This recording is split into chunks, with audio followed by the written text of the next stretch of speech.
आपसे सवाल करें तो आपके पास जवाब हो। आदरणीय महानुभावों, पिछले दिनों ज़कात फाउंडेशन के अध्यक्ष डॉक्टर सैयद जफर महमूद ने ज़कात फाउंडेशन के कार्यक्रम में बोलते हुए कहा था कि मुस्लिमों को किसी अन्य धर्म के लोगों की तरह यह सुनिश्चित करना चाहिए कि वे देश के शासन संरचनाओं से बाहर ना रह जाएं, यानी इस्लाम से जुड़े लोग राजनीतिक शक्ति के अलावा शासन की शक्तियां भी हासिल करें। आप सोच रहे होंगे कि ज़कात फाउंडेशन क्या है, तो सुने। ज़कात फाउंडेशन के माध्यम से रिटायर्ड मुस्लिम अफसर अब मुसलमान युवाओं को आईएएस आईपीएस बनने की राह दिखा रहे हैं।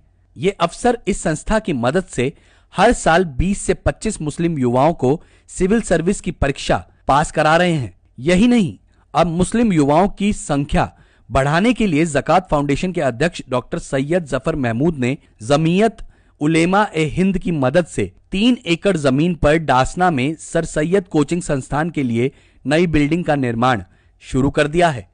इस संस्थान में युवाओं की तैयारी कैसी चल रही है और तैयारी में उन्हें मदद करने के लिए रिटायर्ड और सर्विस में मौजूद आईएएस, आईपीएस, आईआरएस, आईएफएस सरीखे अधिकारी भी मदद दे रहे हैं। ज़कात फाउंडेशन भले ही मुसलमान युवाओं की बेहतरी का दावा कर रही हो, लेकिन जिस तरह इन संस्थाओं में सिर्फ रिटायर्ड और सर्विस में मौजूद आईएएस, आईपीएस, आईआरएस, आईएफएस मुस्लिम अफसर अपना योगदान दे रहे हैं, यह भविष्य के किसी दूसरे एजेंडे को दर्शा रहा है, क्योंकि इस संस्था में मुस्लिम युवाओं को अलग अलग कोचिंग में भेजा जाता है। हॉस्टल में युवाओं के लिए रहना, खाना और स्टडी मटेरियल तक का इंतजाम बिल्कुल फ्री है। आपको भले ही एक पल को यह सिर्फ खबर लगे, लेकिन पिछले वर्ष ज़कात फाउंडेशन ने 51 मुस्लिम उम्मीदवारों को तैयार किया था, जिसमें से 26 ने इस वर्ष सफलता प्राप्त की। आने वाले दिनों में जब संस्था के पास बड़ी बिल्डिंग होगी तो समझ जाइए, देश के अहम प्रशासनिक पदों पर सिर्फ मुस्लिम होंगे। भले ही कुछ वर्ष सत्ता हिंदू नेताओं के हाथों में रहे, लेकिन प्रशासन पर उनकी पकड़ न सिर्फ बराबर हो जाएगी, बल्कि संवैधानिक और प्रशासनिक पदों पर एक असंतोष और प्रेशर ग्रुप का निर्माण भी हो जाएगा।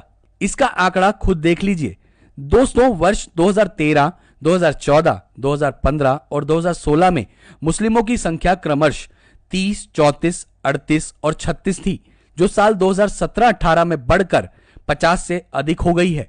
और संघ लोक सेवा आयोग यानी यूपीएससी की परीक्षाओं में अल्पसंख्यक समुदाय के 131 युवाओं के चयन के साथ एक नया रिकॉर्ड बनाया। आने वाले वर्षों में जिन तरीकों से मुस्लिमों द्वारा शुरू की अनेकों संस्थाएं आगे बढ़ रही हैं, तो संख्या का अनुपात क्या होगा, आप स्वयं अंदाजा लगा सकते हैं। आपको जानकर हैरानी होगी कि ज़कात फाउंडेशन ज़कात यानी दान के पैसों से चलता है।